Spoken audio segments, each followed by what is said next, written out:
तो first week complete हो चुका है सलमान खान की फिल्म टाइगर 3 का, और जो इस फिल्म के बॉक्स ऑफिस कलेक्शंस आ रहे हैं वो काफी ज्यादा डिसअपॉइंटिंग है। अपने लास्ट वीडियो में मैंने आपको बताया था कि टाइगर 3 के जो 4 दिन के कलेक्शंस है वो बिलो एक्सपेक्टेशंस है, लेकिन अब फर्स्ट वीक कंप्लीट करने के बाद ये फिल्म लिटरली बॉक्स ऑफिस पे क्रैश कर चुकी है। अगर डे वाइज कलेक्शन की बात करें तो टाइगर 3 दिवाली के दिन रिलीज हुई थी और 12 नवंबर को इसने 43 करोड़ के कलेक्शन किए, जो कि काफी इंप्रेसिव थे। सेकंड डे इसने एक पीक हिट किया जहां इसने 58 करोड़ कमाए। अब इस दिन एक्सपेक्ट किया जा रहा था कि फिल्म करीबन 60 से 70 करोड़ कमाएगी, जैसे कि पठान या फिर जवान ने कमाए थे, तो पीक उतना ज्यादा नहीं था। और वहीं से समझ में आने लग गया था कि इस फिल्म का जो वर्ड ऑफ माउथ है वो बिल्कुल भी अच्छा नहीं है, और फिर ये रिफ्लेक्ट होने लगा इसके बाकी दिनों के कलेक्शंस में। मंडे के बाद ट्यूसडे के जो कलेक्शंस आए वो थे 43.50 करोड़ के, और उसके बाद जो वेडनेसडे के कलेक्शंस थे वो काफी ज्यादा शॉकिंग थे। 20.50 करोड़ इसने वेडनेसडे को कमाया, और मीडिया ने और कुछ फैंस ने भी ये कहा कि सिर्फ और सिर्फ इंडिया वर्सेस न्यूजीलैंड के मैच की वजह से हुआ है, और ऐसे में थर्सडे और फ्राइडे के कलेक्शन वेडनेसडे के मुकाबले काफी ज्यादा बेटर होंगे। लेकिन आपको बता दूं इसका ठीक उल्टा हुआ। थर्सडे को टाइगर 3 ने सिर्फ 18 करोड़ कमाए, और फ्राइडे का जो कलेक्शन आया है वो सिर्फ 13 करोड़ का हुआ है। तो इसी के साथ टाइगर 3 ने अपने फर्स्ट वीक में 196 करोड़ रुपए कमाए हैं। और अगर मैं एज अ स्टैंडअलोन फिल्म देखूं तो फिल्म के कलेक्शंस काफी डिसेंट है, बट कंसिडरिंग कि एक बिल्कुल मास मसाला वाली फिल्म थी, इस फिल्म से बहुत ज्यादा एक्सपेक्टेशंस थी, और 3 बिगी से इसका जो कंपैरिजन हो रहा है पठान, जवान और गदर 2 से, इन तीनों फिल्मों के मुकाबले टाइगर 3 के जो कलेक्शन है वो काफी ज्यादा कम है। इनफैक्ट मैं यहाँ पे स्पेसिफिकली गदर 2 को हाईलाइट करना चाहूंगा, क्योंकि ये इंडिपेंडेंस डे वीकेंड पे रिलीज तो हुई थी, लेकिन उसके साथ ही 3 फिल्मों के साथ इसका क्लैश हुआ था। ओ माय गॉड 2, जेलर और भोला शंकर, इन 3 फिल्मों के साथ गदर 2 ने क्लैश करने के बावजूद भी अपने लाइफ टाइम में 525 करोड़ से ऊपर के कलेक्शन किए। And trust me when I से दिस, ये एक ऐसा रिकॉर्ड है जो शायद आने वाले 10 सालों में भी कोई फिल्म ना तोड़ पाए, कि कोई फिल्म 3 फिल्मों के साथ क्लैश करे और उसके बावजूद भी उस फिल्म का लाइफ टाइम कलेक्शन 500 करोड़ से ऊपर हो, जबकि उस फिल्म का जो बजट है वो सिर्फ 60 करोड़ था। और ये इतना ज्यादा कंसर्निंग क्यों है ये भी आपको बता दूं, क्योंकि टाइगर 3 का जो बजट है वो 300 करोड़ है, और ये वायरस स्पाई यूनिवर्स में जितनी भी स्पाई मूवीज आई हैं उन सभी से ज्यादा है। और ऑन द कॉन्ट्ररी इस फिल्म के जो कलेक्शंस हो रहे हैं वो सारी स्पाई मूवीज से कम हो रहे हैं। यानी इस फिल्म की जो ट्रेंडिंग है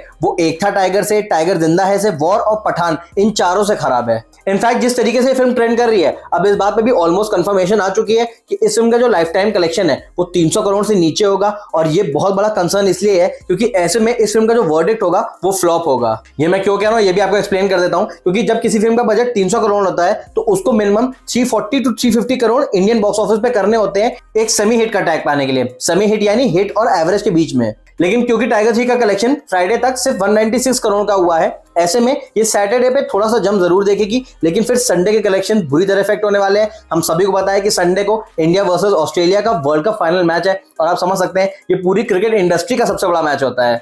तो ऐसे में संडे को जो फिल्म की ऑक्यूपेंसी है वो काफी पुअर जाने वाली है, और उसके बाद जब इस फिल्म के वर्किंग डे शुरू हो जाएंगे यानी मंडे, ट्यूसडे, वेडनेसडे, तो देखने में ऐसा ही लग रहा है कि ये फिल्म सिंगल डिजिट में अर्न करेगी। और ऐसे में ट्रेड एक्सपर्ट्स का यही कहना है कि क्योंकि इस फिल्म का बजट 300 करोड़ है तो ऐसे में इसको मिनिमम 300 करोड़ करना चाहिए एवरेज का टैग पाने के लिए। लेकिन प्रॉब्लम यही है कि डोमेस्टिक के साथ साथ इस फिल्म के ओवरसीज कलेक्शन भी बहुत अच्छे नहीं है, और शायद यही रीजन है कि जहां पठान के टाइम पे वाईआरएफ डेली फिल्म के वर्ल्ड वाइड कलेक्शन को शेयर कर रहा था, वहीं अब टाइगर 3 के कोई भी कलेक्शन नहीं शेयर किया जा रहा है वाईआरएफ की तरफ से, which is a clear indication कि वाईआरएफ वालों को खुद भी समझ में आ चुका है कि इस फिल्म से जितनी भी एक्सपेक्टेशंस थी, बल्कि मैं कहूंगा मॉन्यूमेंटल जो एक्सपेक्टेशंस थी, ये फिल्म उसको मीट नहीं कर पाई है। और जैसे कि मैंने रिव्यू में कहा था कि इसका सिर्फ और सिर्फ एक ही रीजन है कि इस फिल्म का जो डायरेक्शन है वो काफी ज्यादा मीडियोकर है। वैसे इन सबके ऊपर जो सबसे ज्यादा शॉकिंग बात निकल के आई है वो ये निकल के आई है कि टाइगर 3 शायद से टाइगर जिंदा है के भी कलेक्शन को ना बीट कर पाए। यहां मैं आपको बता दूं कि टाइगर जिंदा है 2017 के क्रिसमस पे रिलीज हुई थी, और उस टाइम उसने इंडिया बॉक्स ऑफिस पे 338 करोड़ की कमाई की थी। वहीं अगर मैं वॉर की बात करूं तो उसका लाइफ टाइम कलेक्शन 319 करोड़ था,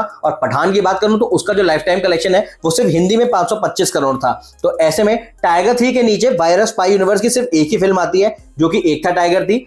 एक था टाइगर हम सभी जानते हैं 2012 में रिलीज हुई थी, और उसका जो इंडिया में लाइफ टाइम कलेक्शन था वो 198 करोड़ था। लेकिन फिर वही बात आती है कि 2012 के हिसाब से उस फिल्म के जो कलेक्शंस हैं वो बिल्कुल एक्स्ट्रा ऑर्डिनरी थे, क्योंकि उस टाइम 3 इडियट्स के अलावा कोई भी ऐसी फिल्म नहीं थी जिसने 200 करोड़ का आंकड़ा पार किया था। उस टाइम 3 इडियट्स हाईएस्ट ग्रॉसर थी, और उस फिल्म का लाइफ टाइम कलेक्शन था 202 करोड़। और एक था टाइगर मार्जिनली 3 इडियट्स का रिकॉर्ड नहीं तोड़ पाई थी, सिर्फ 4 करोड़ थे। और आप समझ ही सकते हैं कि उस वक्त थिएटर्स भी कम थे, टिकट के प्राइसेस भी कम थे। तो ऐसे में अगर एक था टाइगर आज रिलीज होती तो उस फिल्म का भी कलेक्शन 400 से 500 करोड़ का होता। वेल आई जेन्युइनली होप कि टाइगर 3 एटलीस्ट एवरेज या सेमी हिट का टैग ले ले, क्योंकि वरना ये वायरस स्पाई यूनिवर्स की पहली फिल्म बन जाएगी जो कि फ्लॉप होगी। अभी तक इस यूनिवर्स की जितनी भी फिल्में आई हैं वो सारी की सारी ब्लॉकबस्टर रही हैं, चाहे वो एक था टाइगर, टाइगर जिंदा है हो, या फिर वॉर और पठान हो। वैसे टाइगर 3 कहां चुक गई और ये क्यों वायरस स्पाई यूनिवर्स की सबसे वीकेस्ट फिल्म है, इसके बारे में मैं एक स्पेशल वीडियो बना रहा हूं, तो उस वीडियो को देखना हो तो प्लीज चैनल को सब्सक्राइब कर लीजिएगा। ये वीडियो पसंद आ तो प्लीज वीडियो को लाइक और शेयर कर दीजिएगा, और अभी के लिए अपने सिनेमा स्टार रंजन को दीजिए इजाजत।